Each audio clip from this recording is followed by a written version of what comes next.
Oh, there's one there. Okay, good evening, everybody, and welcome as always to this evening's lecture here at Queen's. You're all very welcome, and also those listening in online. Just before we start, could I just ask you please to make sure that your phones are on silent? people who are listening in online, if you could mute yourselves, please. We're not expecting any problems, but just in case, the fire exits are clearly marked to the top of the lecture theatre and the two here. Please, could you sign in on the attendance sheet just to make sure you know. Any problem, we'll assemble in the car park outside.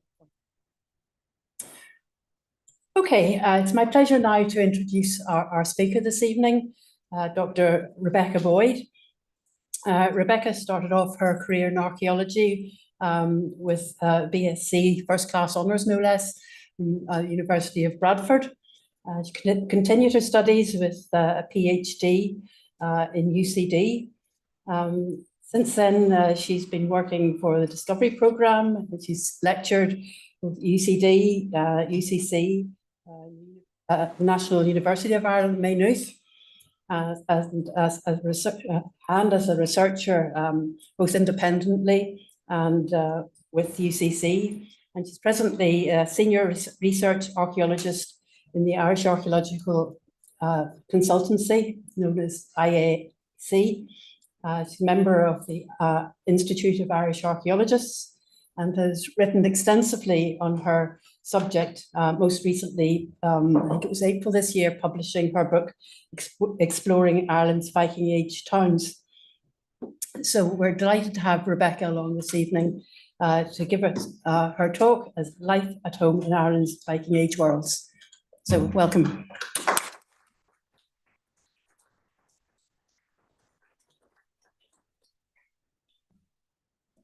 Thank you very much, and thank you all for inviting me to be here tonight. I'm delighted to be here, and I'm going to talk to you about life at home in Ireland's Viking-Age towns. I'm going to start my timer so that I stop talking at the right moment, and let's get going.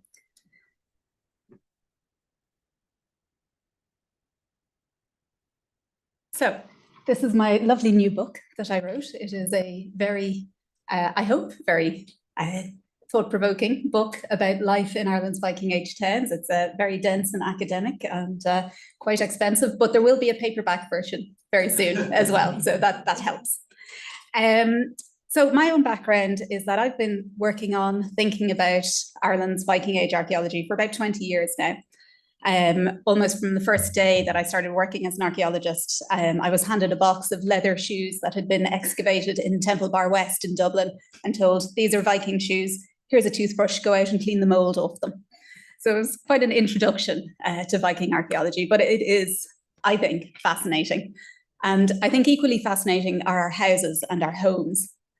That's still up there. Because our houses reflect ourselves, our families, our lives, our beliefs, our personalities. And if we can explore our homes as expressions of our own personalities, then we can do that for archaeological homes as well. And that's my perspective guiding this research. I'm going to presume that you all know that Ireland's Viking story starts in 795 with the first raid on Rathlin Island, and continues on till in and around 1169, 1170 when the Anglo-Normans arrive. To me, this is, this period of 3 centuries is very unevenly split in two. We have our early Viking age, which is our age of battles and raids and long forts. And then our later Viking age, which is, the Hiberno-Norse period, the archaeology of towns. They're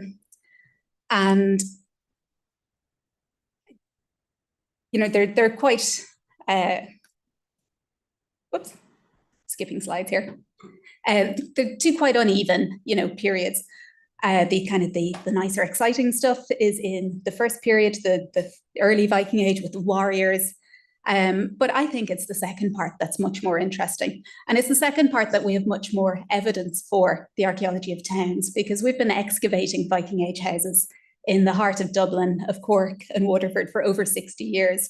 When I was doing the research for the book, we've excavated 483 Viking age houses, either complete entire houses like the amazing ones at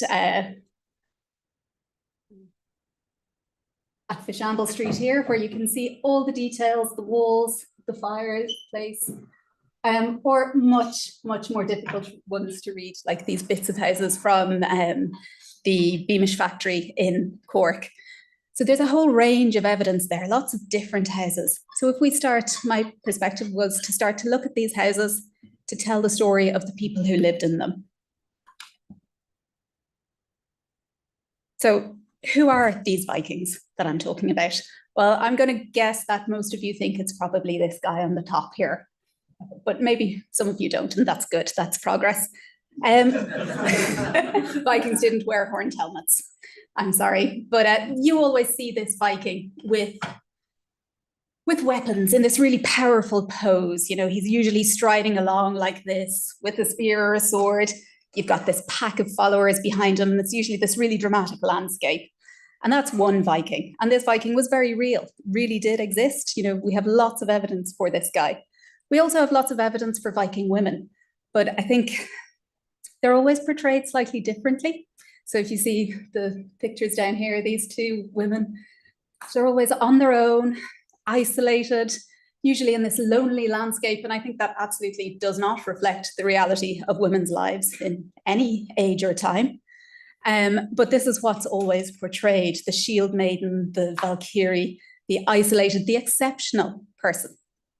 And I'm not terribly interested in that exceptional person. I'm much more interested in everyday life, in normal people like you and me. But be that as it may, we have both these exceptional people and normal people.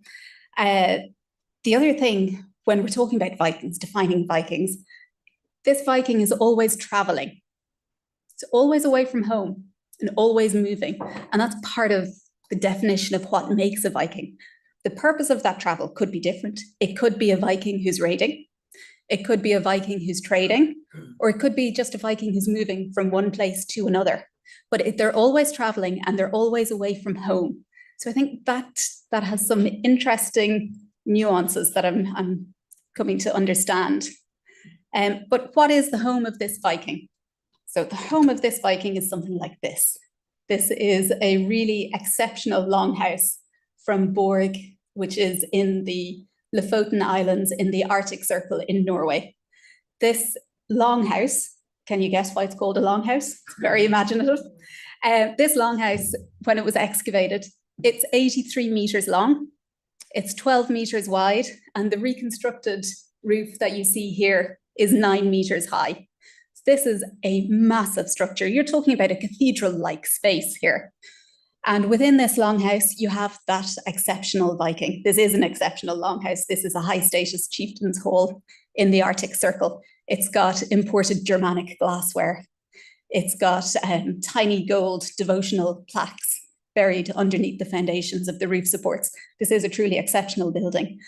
But it is representative of the house that your normal Viking lived in. So that normal Viking household consisted of parents and children, general extended family, probably enslaved peoples, apprentices, foster children, servants, retainers, all living within this big structure.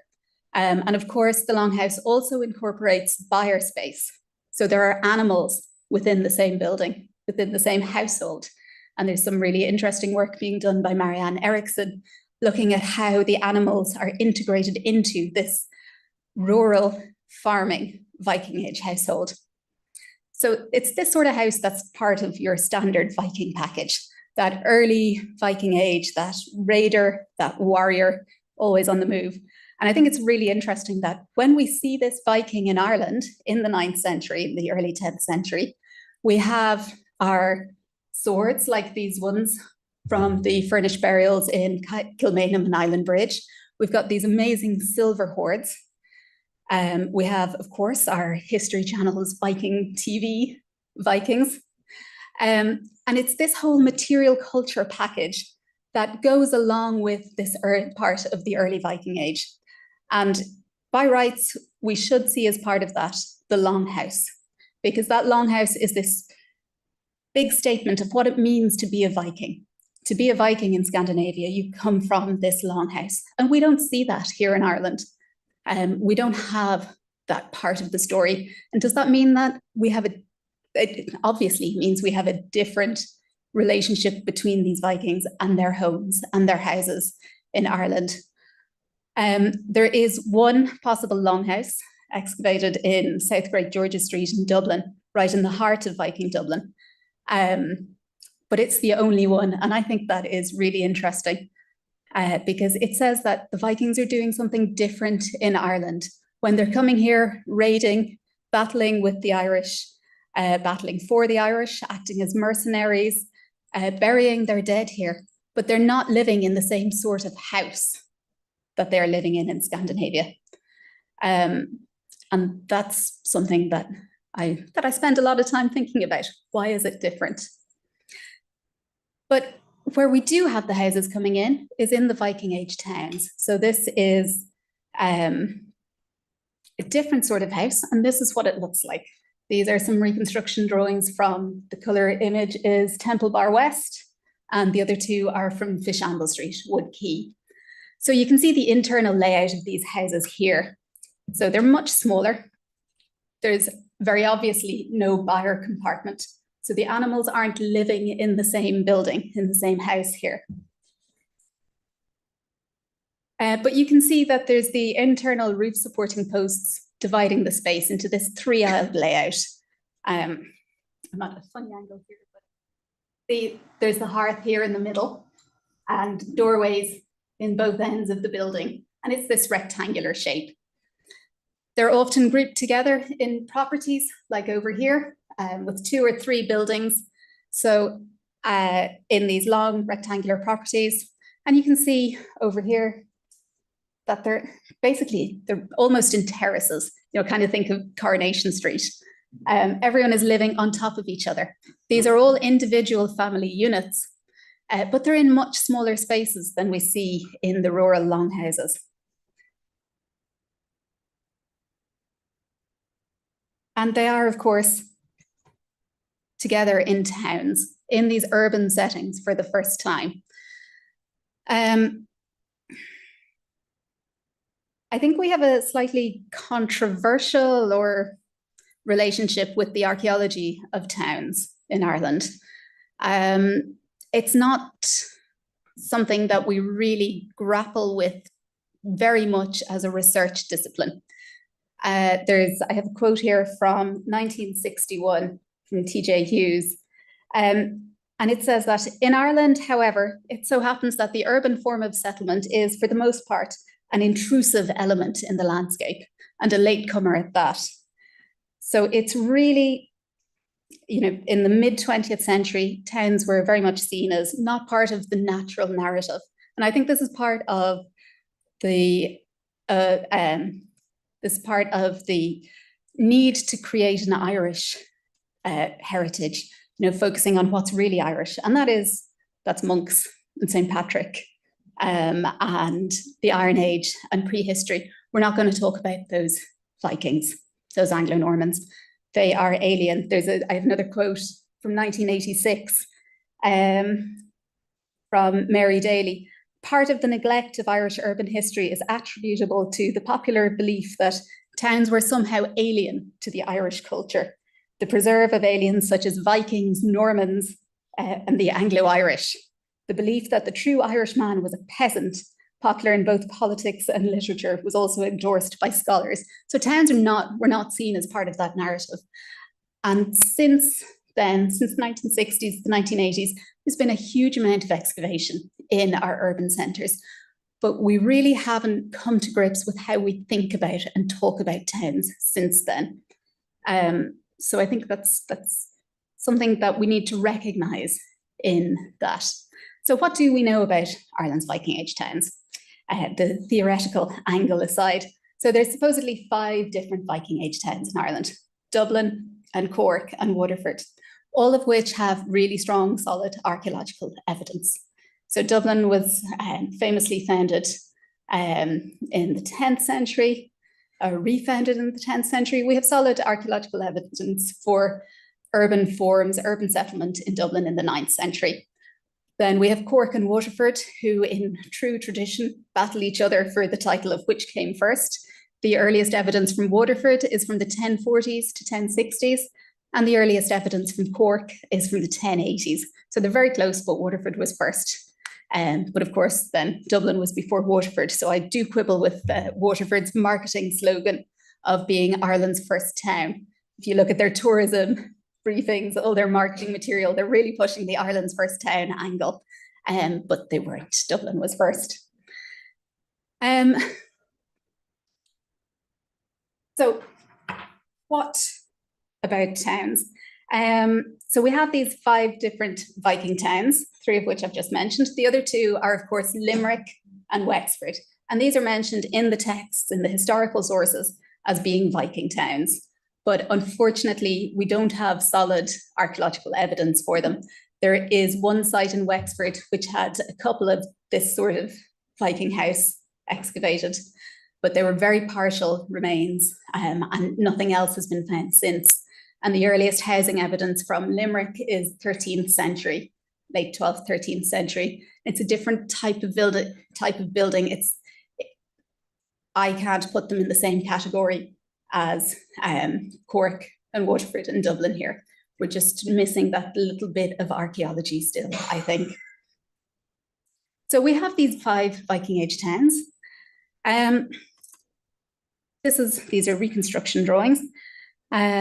We have the idea that towns are alien, are not really part of our narrative, of what we should be talking about. So how have scholars kind of characterized these Viking towns? This is really work by Pat Wallace after excavating at Wood Quay.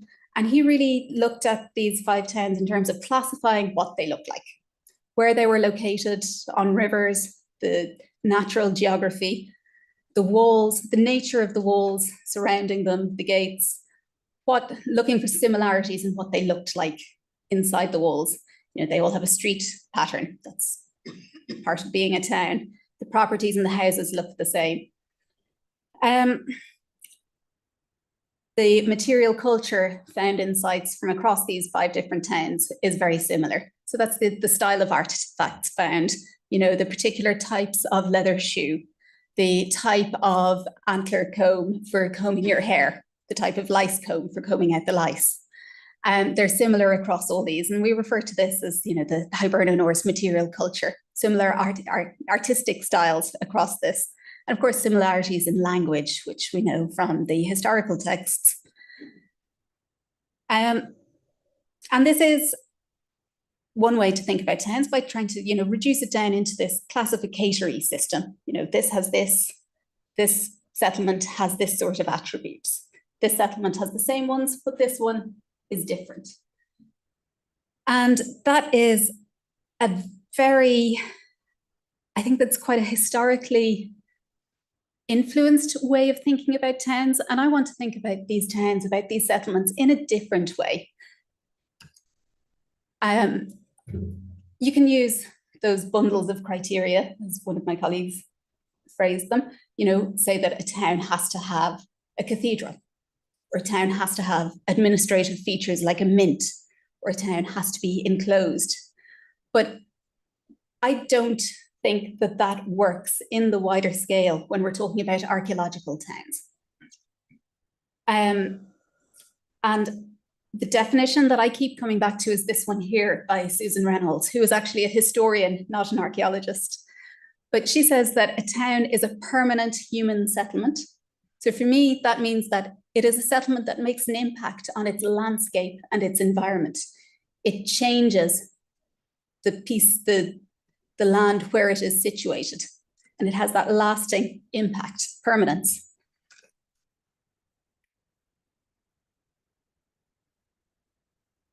The second attribute is that a significant proportion of the population lives off non-agricultural occupations.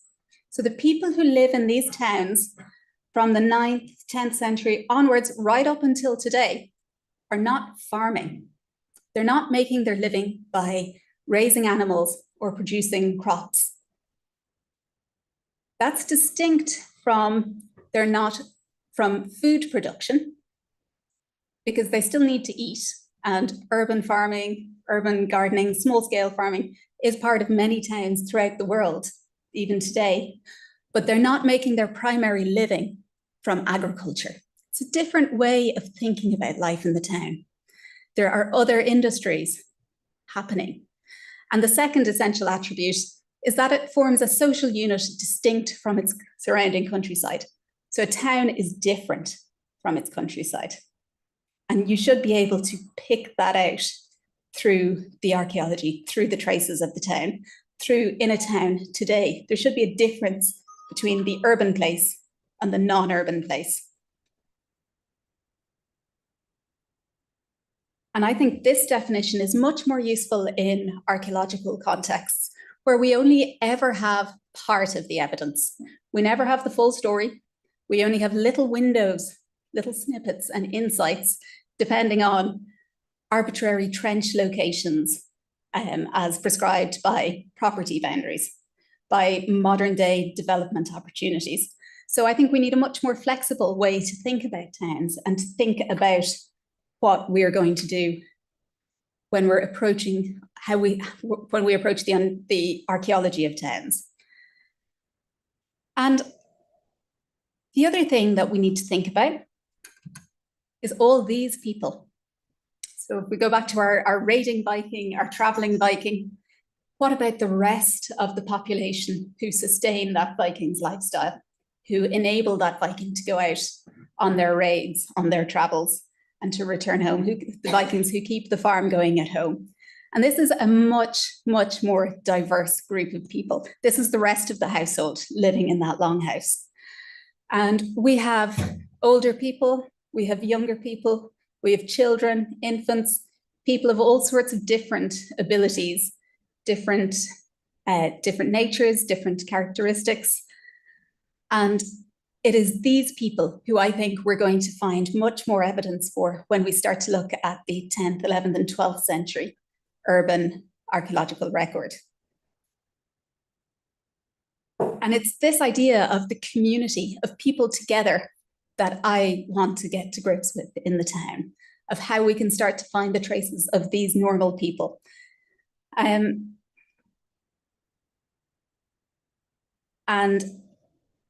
what I want to emphasize is the huge amount of archaeological material that we have from 50, 60 years of excavating in these urban centres. Like I said, 480 plus houses, thousands and thousands of artifacts, of bowls, of combs, of ring pins for holding clothing shut, all these things that people picked up, made, used and discarded. And these are all the clues and the signals for what we can use to tell the story of life in those Viking towns.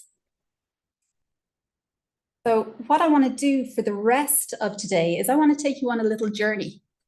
And I have a series of really beautiful reconstruction drawings, and I'm sure some of you have seen many of them before, but I love using these images because, first of all, the artists have put a huge amount of work into creating these accurate portrayals of life in using the archaeological material.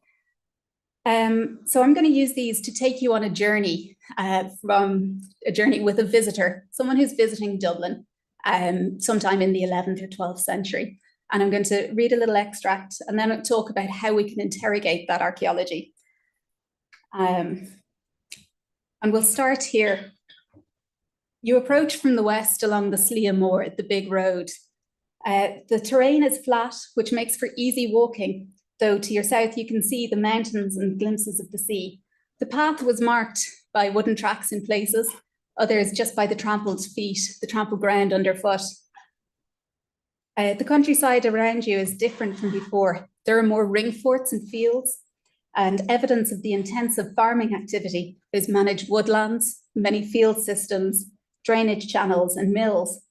The fields are full of young and healthy cattle, although the cows you see being driven along the road before you are old, slow, and clearly past their milk-producing prime.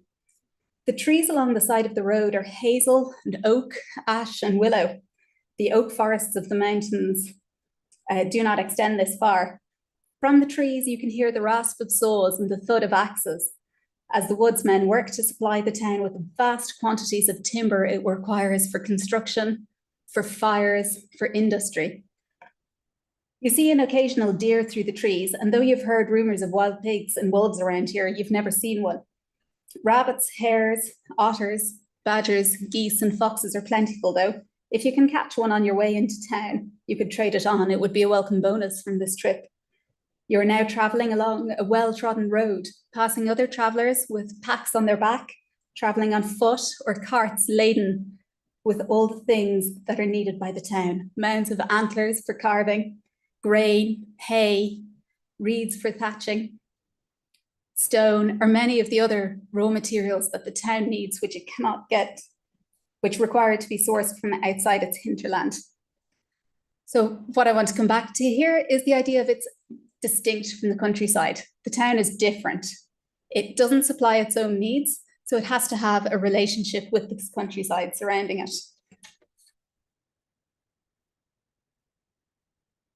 And as I was putting this slide together earlier this year, I was amused to see this quote from Paul Duffy, who's worked extensively on medieval Dublin and has actually written a wonderful book, a fiction book about an account of an Anglo-Norman family in medieval Dublin. And he's saying, ever wonder what it would have been like to walk into Dublin along the Coomer Poddle in the 14th century, minus the Hiace. But it is this landscape that you are walking through and walking along to approach this town. So it's this very, very gentle landscape. Then you come along. On either sides of you, you pass the mounds of the burial places of the Viking raiders at Island Bridge. The mounds are not as big as they seemed when you were a child. Coming closer to the town, you can see the houses near to the church of St. Michael the Pole and St. Patrick's. The smoke is rising from the hearths. You can see the thatched roof and hear the noise of the people who live and work there. The path underfoot has now changed from trampled ground to stone cobbles. Although you are still outside the walls of Dublin, these houses and their occupants are part of the same world as inside the walls. The rectangular houses are all lined up with one door facing the busy road and its traffic. The commons water runs behind these houses, giving these households a powerful advantage over those inside the walls. Access to fresh, running, drinkable water. A rowing boat pulled up outside a house reminds you that the river is a much easier way to travel than by foot. You can hear smaller animals, chickens, pigs, dogs, and cats, but there are no cows or sheep here. A short distance away are the orchards, vegetable plots, and small fields which allow these families to supplement their meals and their household budgets. They sell the surplus into the town or to the churches close by. So this is getting at the idea of suburban development in Viking Ireland, outside Viking Dublin. And we have archaeological evidence for people choosing to settle, to establish their households within suburbs outside 12th century Dublin. We have evidence at the Coombe on the south side and from Hammond Lane on the north side. And these are the same sort of houses, that small little post and wattle thatched house, set in these, almost terrace-like developments. In fact, one of the interpretations for the Coombe that you see here is that it was all so orderly that perhaps it was a landlord development. But the questions to ask here are, why do you settle outside the town? Why do you decide not to live in the town? Is it access to resources outside the town? Is it that you want to be closer to the church, to St. Patrick's Cathedral, what will become St. Patrick's Cathedral? Or is it the access to drinking water or to running water? And that brings me on to this idea of how should we conceptualize the relationship of the town with the river? And this applies to Dublin, obviously, the Liffey here, but also to Waterford, which is settled the river, the shore in Waterford, the shore. And then there's a tiny little tributary river, the Johns River, and the settlement is on the point of the triangle between the two rivers. And in Cork, the relationship between the newly established settlement and the River Lee.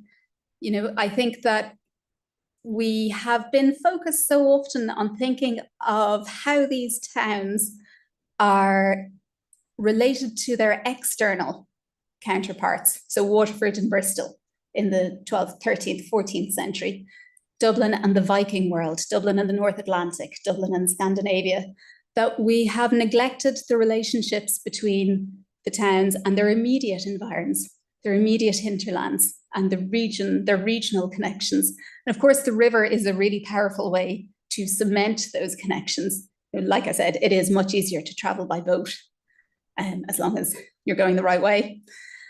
But also the riverways, the waterways act as points of flows of information, flows of news and communication from the regions into the town and backwards.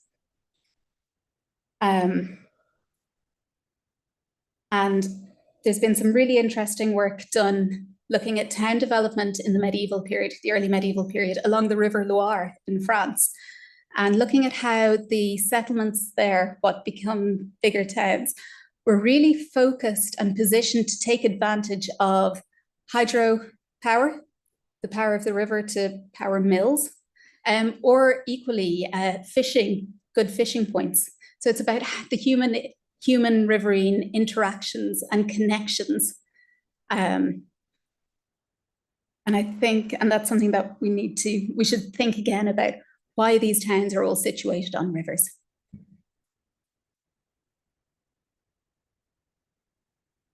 To go back to our traveller, next you encounter the Great Stone Wall, what will be called by Giraldus Cambrensis one of the wonders of Ireland, around the town of Dublin.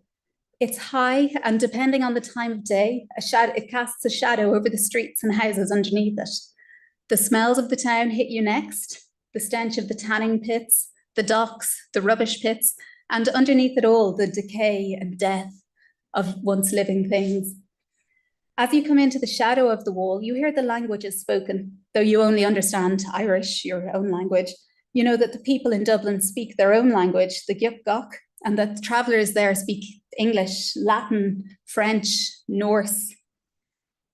Though you could not pick out any one of these languages from the other. The road beneath your feet has now become a constructed surface. Gravel, layers of gravel and cobblestone, capable of taking the weight of the carts laden with grain and timber, alongside the herds of cows being driven into the town, the troops of sailors and soldiers and their coffles of slaves. Passing through the gate in the wall, you look around you and see you are now inside the town. There are houses everywhere around you. I was a tourist this morning in Belfast, and I went and I did the Black Taxi tour. And as we were being taken around that, this little paragraph really came back to me in full force. The effect of a wall on its immediate hinterland, on the land around it, is undeniable. The nature of that effect is greatly varied depending on its context. But I think that the act of enclosing Dublin or Limerick, Waterford with a wall is an act of creating a boundary and creating a difference between one side of the wall and another. And along with that, you know, there are obvious breaks in the wall, permitted entry points, ways to access the town and the resources inside it, or ways to exit the town and everything that is outside it. And the roads flow through the gates, through those communication roads, flow through the gates. They can be closed, obstructed, or they can be open. And that's a powerful statement about how things flow into and around the town. You pass a butcher, you smell the animals living and dead, and you see a heap of butchered bones. You can see dogs scavenging the pile. Hidden inside it, you know, are rats and mice, cats and birds, and many insects, all feasting on the rotting remains.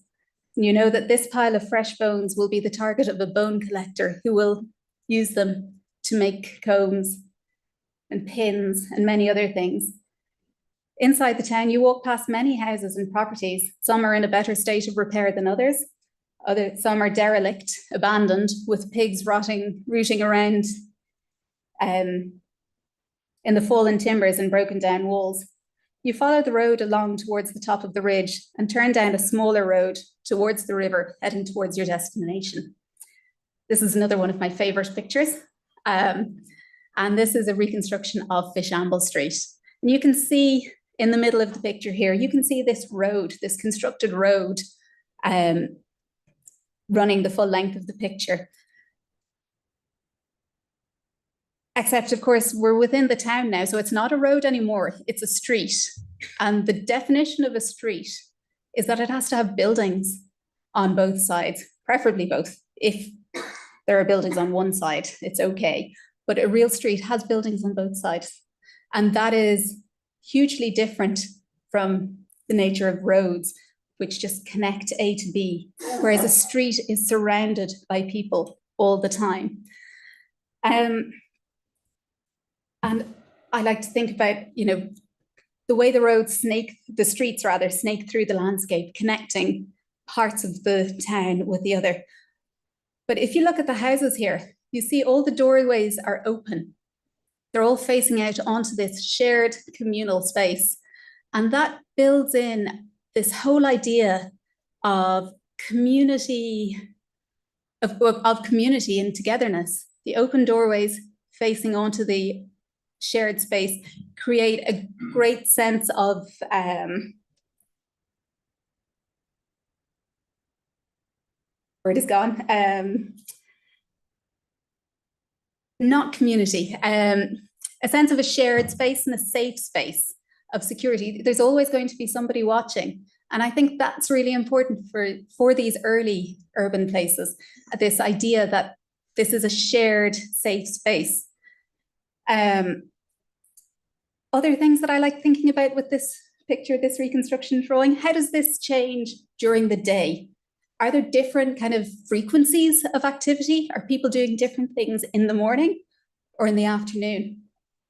Does it change from spring to summer to autumn to winter? The way that the farming landscape and the cycle of agricultural work changes, does that change in the town? And also, what happens at night? Because when you're out on a farm in the middle of the countryside, there's not a lot to do. People tend to go to bed early because you're up early the next morning. But when you're all in together in the town, in these shared spaces, you can hear the neighbours on either side of you. You can hear people walking by during the day and during the night.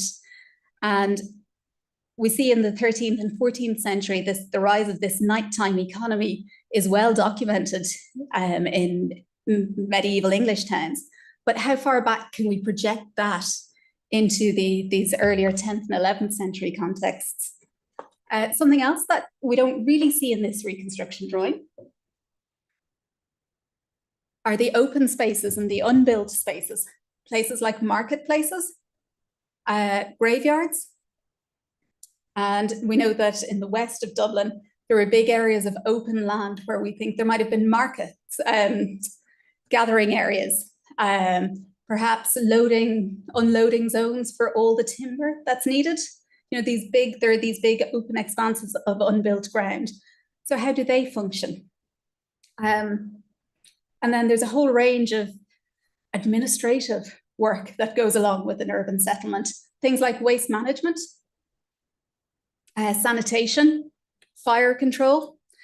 Whose responsibility is all that? If we look at roads, we know that from early medieval Irish texts, we know that road maintenance was a communal activity dependent on your tua, where you are in the countryside. There were times when you had to go and clear the road. You had to make sure that you could ensure safe passage. And we know from Anglo-Norman texts that similarly there were ways and means of making sure that the roads were kept clean and safe, of dealing with waste management. But again, how far back, where does this start to happen in these pre-Norman contexts, in these earlier towns? And of course, we also have the idea of what do people do all day? What is their work? So first of all, like I've said, the house is no longer isolated. So the household is no longer isolated. It's part of this really close-knit community.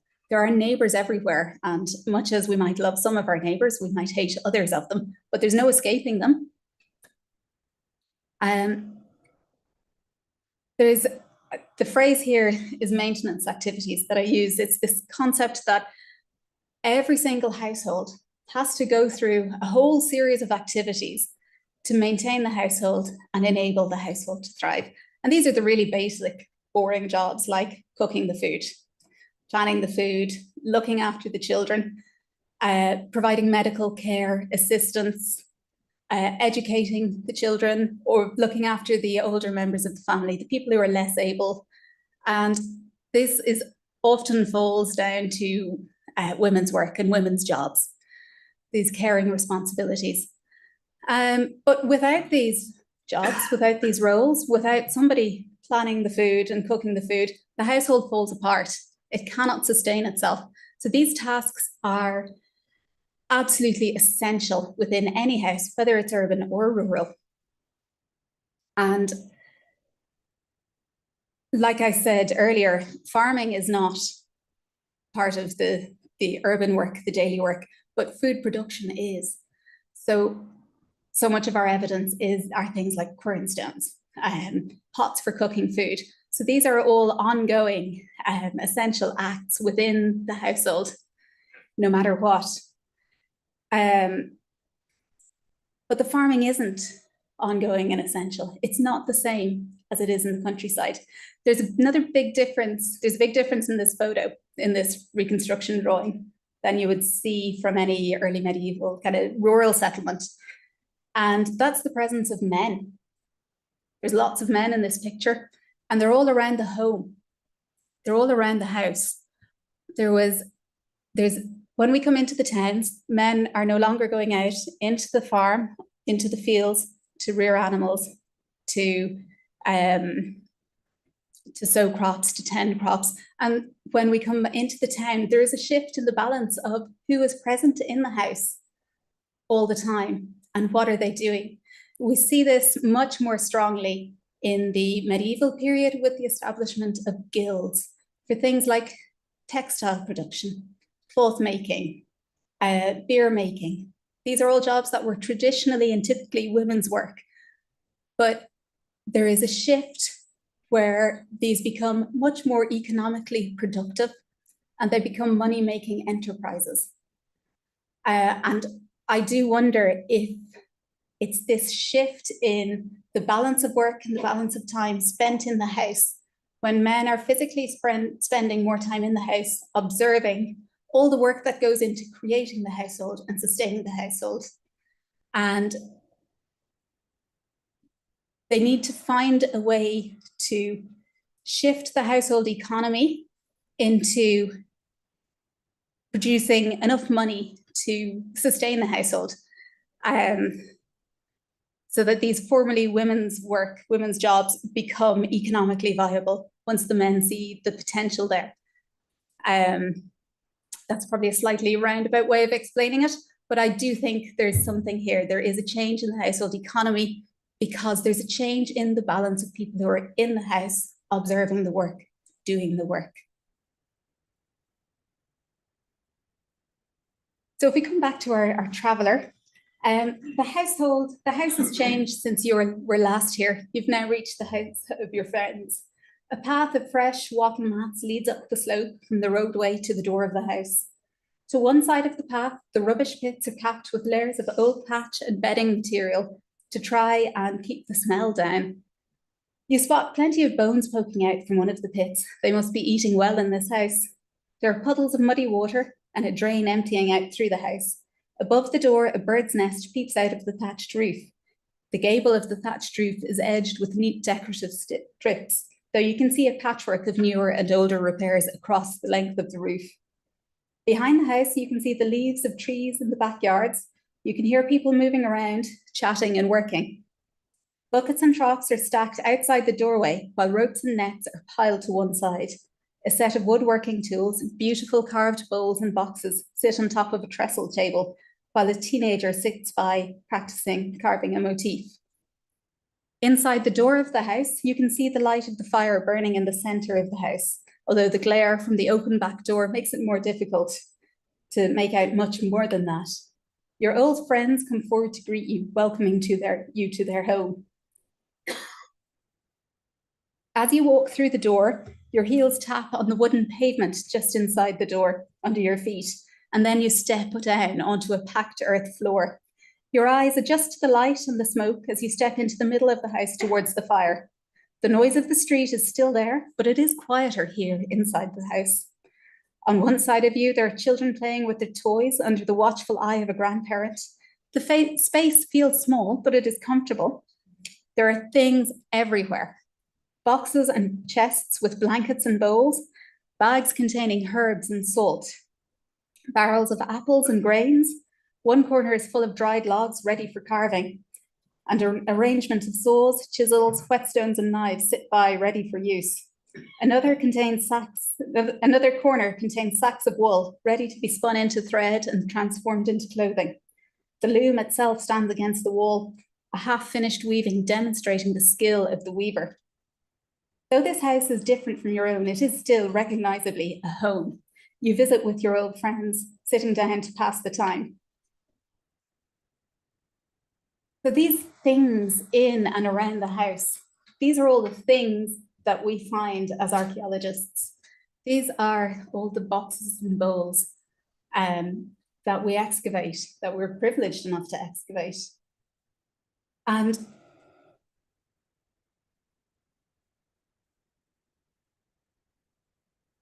this is the detail, the richness that goes into making up people's lives.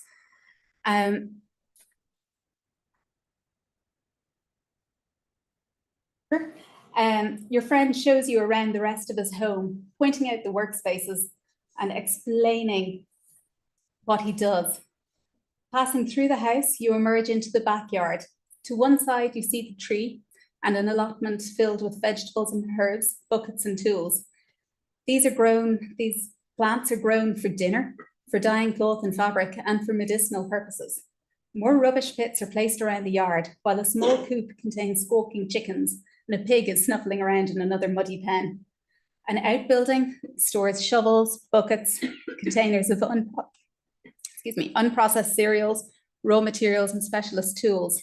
Wattle paths lead from one part of the yard to another, allowing you to cross the muddy layers of decomposing, wet, organic material. You don't know what it's made of, and you don't want to know, which lie beneath the pathways.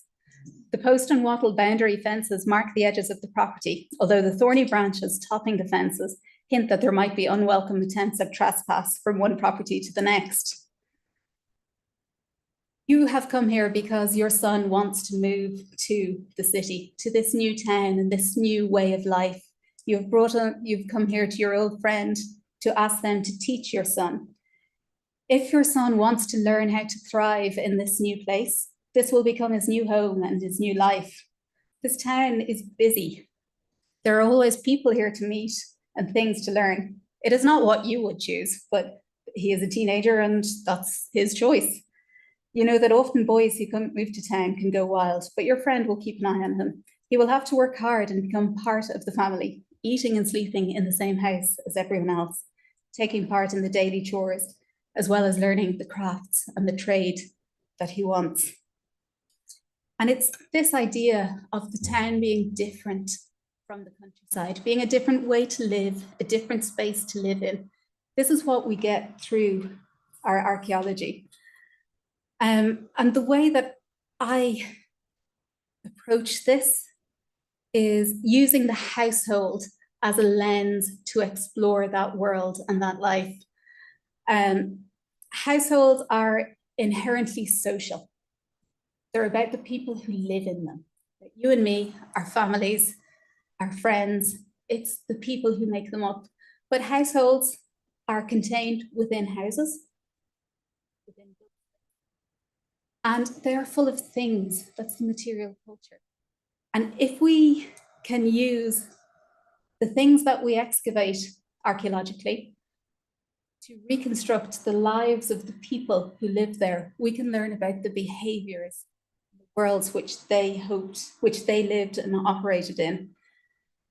We have a huge amount of excavated material from Ireland's Viking Age towns, and it's a fantastic resource for looking at the household, for trying to recreate what life was like in Ireland's early towns. And the reason that I think this is important is because towns and cities are inherently a part of our modern world. More and more people live in cities and towns, and we are increasingly faced with the challenges of how do we live in towns? How do we relate to each other in these crowded and more crowded urban spaces? And I think by looking back at our past, at our archaeological contexts, we can show that we have always related to towns in a different way. Towns have always been different, but towns have always changed and evolved. And our relationship with our urban narrative, our urban heritage, will continue to change and evolve, no matter what the challenges are. I think that we will always rise to that challenge. And looking back at just how different life was, we can relate to it and see hope for the future when urban living seems to be what modern life is all about, that there is always change, there's always difference, but there's always people who are working together. So I think I will leave it there.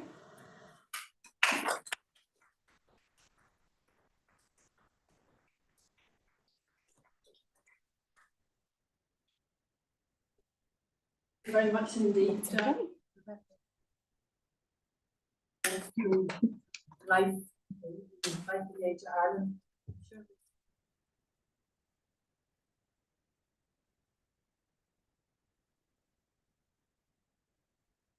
Vikings went from being just purely regional to actually settling in and integrating with the society. Yeah.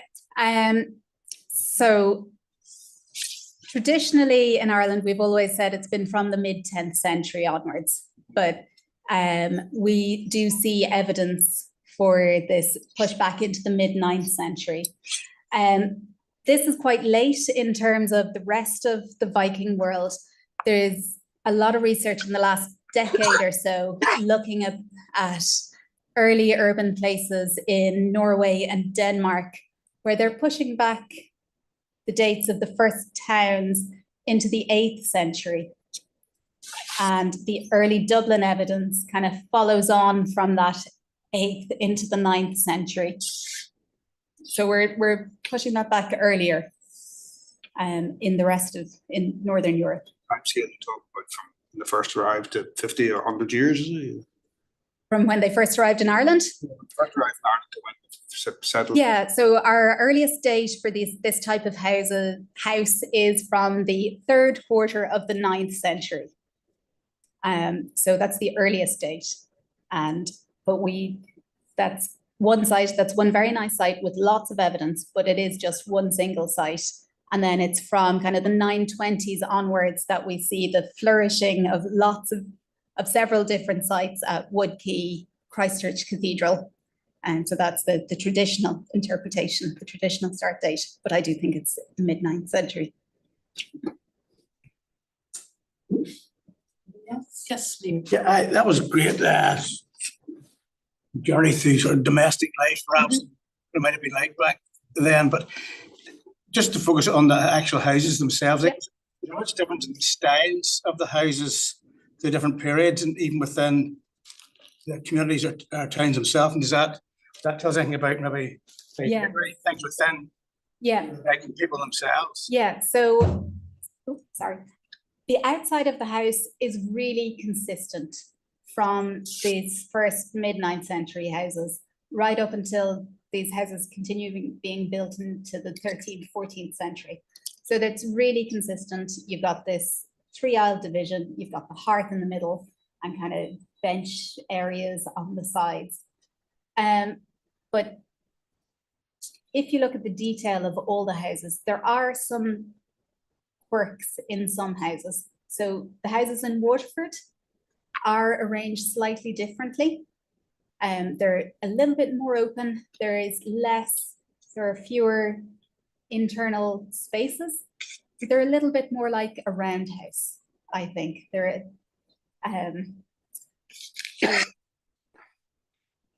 yeah, they're a little different. And then within some of the Dublin houses, I think there are a handful of houses which are a little bit more Viking. And in the 11th and 12th century in Iceland, we see in the longhouses lots and lots of different little internal spaces being built. Lots of little internal walls, they add extra rooms at the back of the longhouse. They divide the space up to create more private rooms for the family who live there. And I think we see that in some of the really spectacular houses from Fishamble Street, where there are lots of different little areas in the house. And I think that's relating to that kind of that more Viking way of dividing your space and creating more privacy within your building. It's not really something that was prioritized in roundhouses, which were much more communal spaces. Was there any evidence of class hierarchy, or are the houses the same? Yeah. There are some houses which are clearly bigger than others. So you could use size as hierarchy. There are some houses which clearly have richer artifacts than others. And there are, houses which are not particularly big and which do not have particularly nice artifacts, but are really well constructed. They've got really nice carpentry joints. So there doesn't seem to be a simple distinction like that. There are a couple of higher status houses, but the majority of them there's nothing terribly distinguishable about them. At Temple Bar West, which is that site with the very early houses, there was a suggestion that that might have been lower status because lots of the timbers that were used as roof posts or the rods for the wattle walls seem to have been reused. So the excavator suggested that it was reuse of materials, that perhaps there was less access to materials, perhaps the people living here were a little bit poorer, a little less well off. So reduce, reuse, recycle was more appropriate. Were the building materials themselves different from what the native Irish would have been using to build? The materials, no, they're not. And the techniques, interestingly, are not different either. It's very much the same style of building, the same techniques, which begs the question, who's building these houses? If it's using the Irish construction materials, the Irish construction methods, it's hard to believe that it's Vikings constructing them. So that goes to kind of the heart of just who were these first people living in Ireland, in these urban places? Were they Irish? Were they Viking? Who were they? Would there have been any difference in the type of items found in the house compared to the type of items found in a native house that would give you a hint? So again, with Temple Bar West, that early site, there were very few artifacts found in the houses. The preservation wasn't great, so there's not a lot to work with there. Some of the later houses from Fishamble Street do have some fairly distinctive Viking artifacts. But really, when you get to Fishamble Street, you're talking about this Hiberno-Norse material culture where, it's a mingling of Irish styles and Viking styles, and you shouldn't really be able to make out which one is which. It's this melding of styles rather than distinguishing between one ethnicity or the other.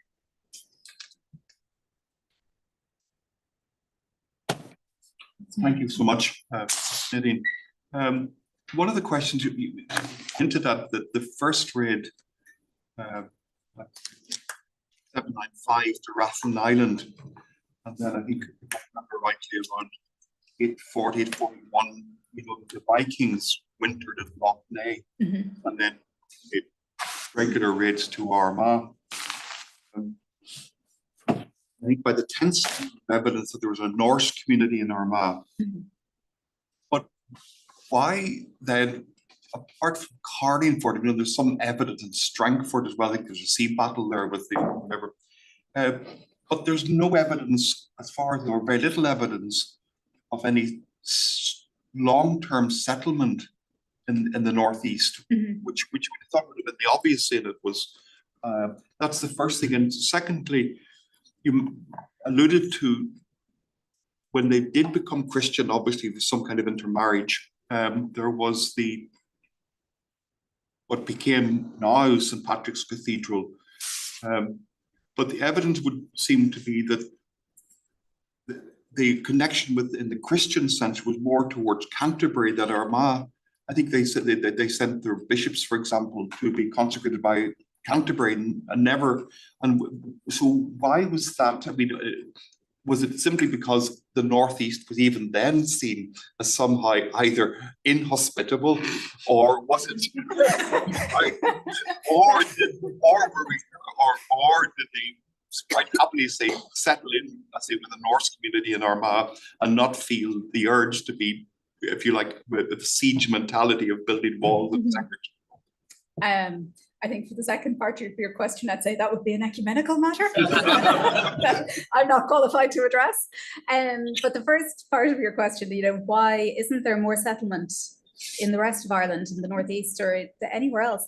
It's really peculiar to Ireland in this period.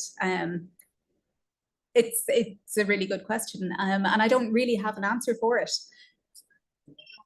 But the weather here is, it is not Scandinavia. We're not in the Arctic Circle. It's much better farming land. Yeah. I wonder, does it come down to the purpose of settlement? And why are Vikings coming to Ireland? Obviously in the first period, they're coming to raid. They're coming to take silver. They're coming to take slaves. They're coming to take food to sustain themselves throughout their summer campaigns. So it's very, it's not quite predetermined, but it's a very set of resources that they're trying to acquire during the first period. And is it that by the end of the 9th century, they have been kind of exposed enough to the value that towns can add to the life, that it's a more kind of not suitable choice, but it's a more logical choice to settle into these early urban places and produce things and engage in a free trade market? I don't know the answer. And I'm not sure if that has helped or hindered. But it is something that is peculiar here, because we do see much more rural settlement in northwest England, across Scotland, across the Scottish Islands, and obviously in the North Atlantic and Iceland and Greenland, where there are no towns, there are none of these dense nucleated settlements. And so there is something different here. Are we not wealthy enough? I think we are very wealthy in the early medieval period. The churches friendly, but just generally, would that have been a reason for not settlement?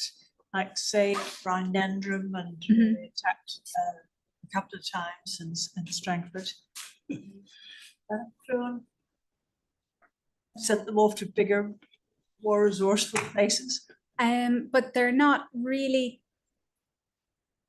necessarily targeting physical wealth, like the silver hoards, but they are raiding for slaves, and there's a plentiful supply of slaves They are raiding for resources, for cows, for grain, for meat, for crops to get them through their summer's season.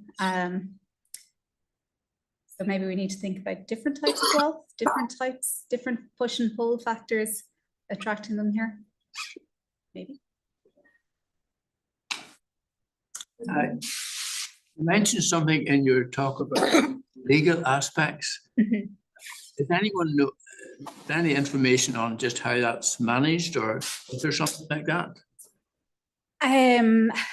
There's lots of work looking at the Anglo-Norman laws, and of course there's lots of work looking at the early medieval Irish texts.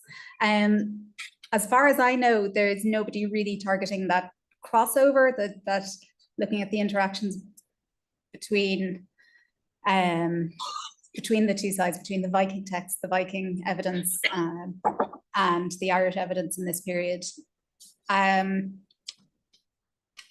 Not really. Is that? Yeah, I think it is a gap, and I think it is something that we should look at. Your talk was very interesting. Thank you. From the point of view of your slide you have up at the moment, yep, thatched houses are not that old. Yeah. Northern Irish, or certain Irish terms, you can still find a few of them around. Yes. Yeah, and often you find the few that are around, you do see these lovely decorative edgings on them, on the thatch. There's lovely bands of, woven into the edges or along the roof trusses. So I think we should always be aware of the potential for the house itself to be decorative, to be a beautiful thing, even back in the Viking Age and much further back as well. But houses can be beautiful. Yes. Have there been any genetic research done on the peoples in these towns? Where did they come from? Who were they? Are they a mix of local people along with the Vikings? Who are they? There hasn't been a huge amount of genetic work. There was a big study about, I think it was 2019, so probably 5 years ago, looking at DNA of Viking furnished burials from across Europe. And there were 4 Irish burials included within that. And it seemed to be a mix. The overall results of that study were quite a mixed population. The burials from South Great George's Street, which is actually the building depicted here. I'll tell you about that in a second. There were 5 furnished burials from that site. 2 of them they were dated to the early 9th century, the first half of the 9th century. 2 of them showed evidence for having grown up in northern Scotland. And the other 2 were from Scandinavia. But the dating of that site is interesting because if you have 2, these were males in their early to mid 20s, one was in his mid 30s. They were buried with swords and spears, very typical Viking warriors. And if they're dated to the first half of the 9th century, in their 20s, they've grown up in Scotland in maybe the 820s, 830s, and they've come to Ireland to be buried in the 850s or in the 840s.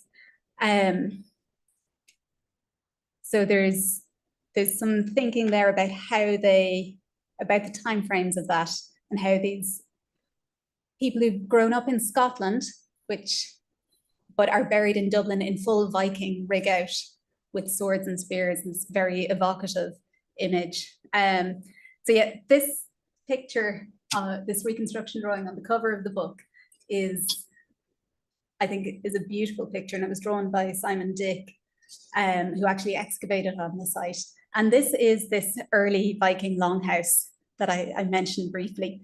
This only longhouse evidence that we have in Ireland, and it's not a huge building as these things go. It's about 15 meters long, but it's set on the edge of the Black Pool in the middle of the 9th century, and it was surrounded by a series of 4 Viking burials. There were burial mounds around it, And I chose this image as the cover for the book because it's actually the antithesis of everything that Viking towns were. This shows this isolated house, this house on its own, and you have these two Viking warriors standing there staring out to sea, out to the Black Pool. And it's a really evocative image, but it is not what early towns were like. Early towns were so busy, they were so connected, there were so many people there, all interacting all at the same time. And I liked the juxtaposition of this picture when you're talking about towns. So you had the two men from Scandinavia, Scotland. Where were the women from? Did they bring their own women?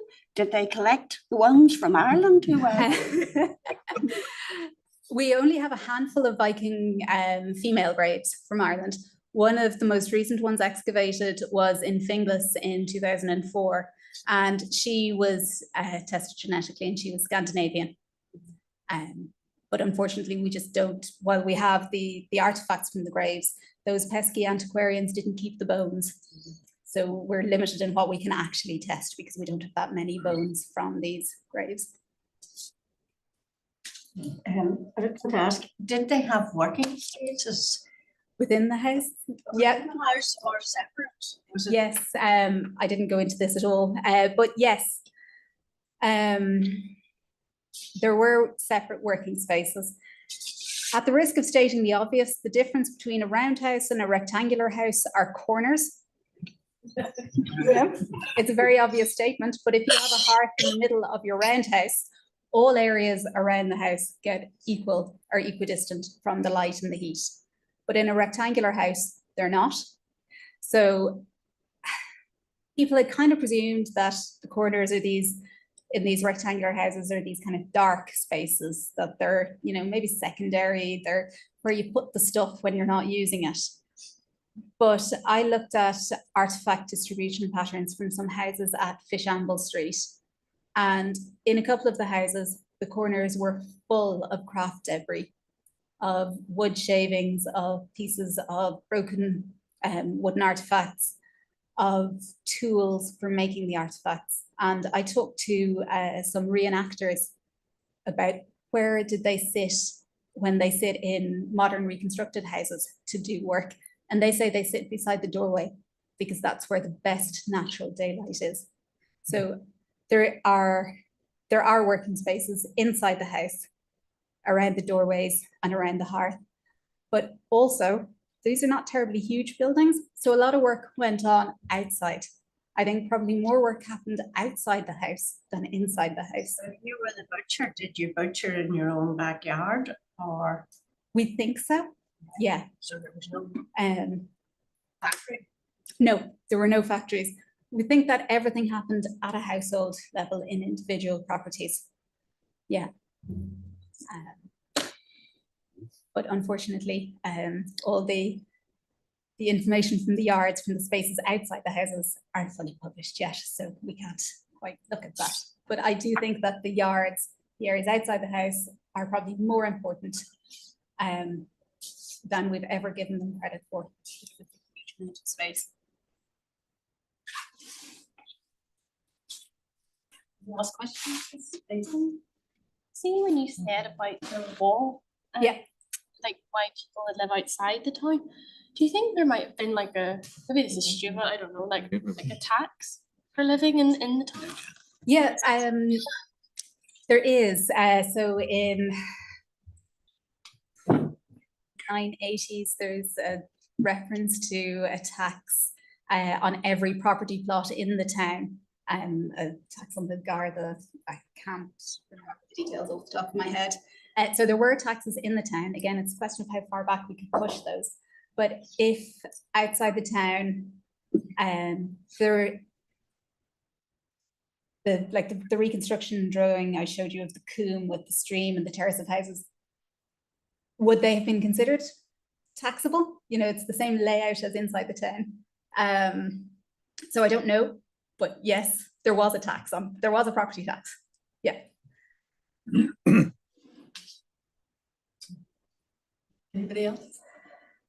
Were there schools or did people just teach their own children individually at home? There were no schools. We presume that it was all organised at household level. What we do know is there were lots of foster children. So, you know, you would foster out your child to somebody else to teach them a trade, and you would take someone else's child and teach them your trade. So fosterage was very common both in Ireland and in Scandinavia. So we presume this also happened in the towns as well.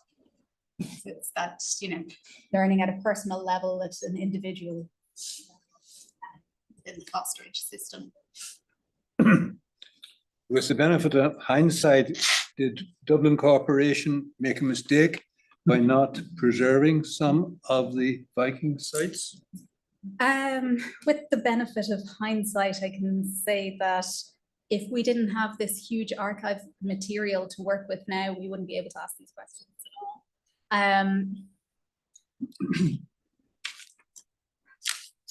So I'm biased because I'll say that we are really fortunate to have the archive of material that we have. And so I can't say that it was a mistake. I think it was very badly handled. But it's given us a hugely valuable resource. In Dublin, we have the highest quantity of Viking age urban archaeology in Northern Europe, in the world, obviously, because the Vikings were only in Northern Europe, apart from Newfoundland. But we have this huge resource that we really need to value and to invest further research into. There's a huge amount of information there, and I think asking was it a mistake is a waste of our time because it happened. There's nothing we can do now. We have to value the information that we now have by creating and producing appropriate research into that archive. Because archaeology is a finite resource. There are only so many sites to excavate. So we need to value all the investment that goes into it. I think, if I remember rightly, there were periods, or one period perhaps, when the Vikings were driven out of Dublin and then came back again. Yeah. Now, is there any evidence then of something happening in Dublin town, or was it just the warriors who were thrown out and the town remained? Yeah. So this No is sort of again, destruction yeah, of the town. Of the town. the Temple Bar West site. So it has that 9th century evidence. What was really exciting about it was that, so the historical sources tell us that the Vikings were expelled from Dublin in 902. And they went to northern England, and they trailed around northern England with their armies and their treasure chests. And then eventually they came back to Waterford in 913, 914, and came back into Dublin in 917. So historically, this was always called the period of exile. Everyone presumed that Dublin was empty.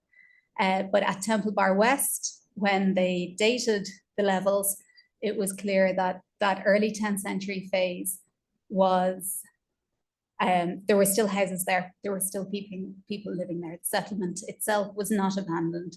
So it really was that higher echelon of political figures, the armies who left Dublin, but the town itself remained.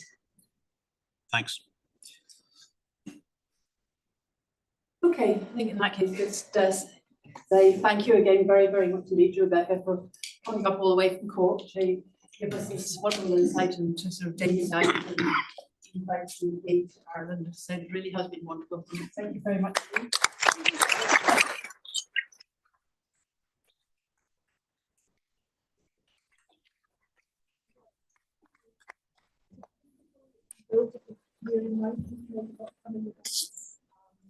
Everybody will be aware that we're having our discovery conference on the 8th of November.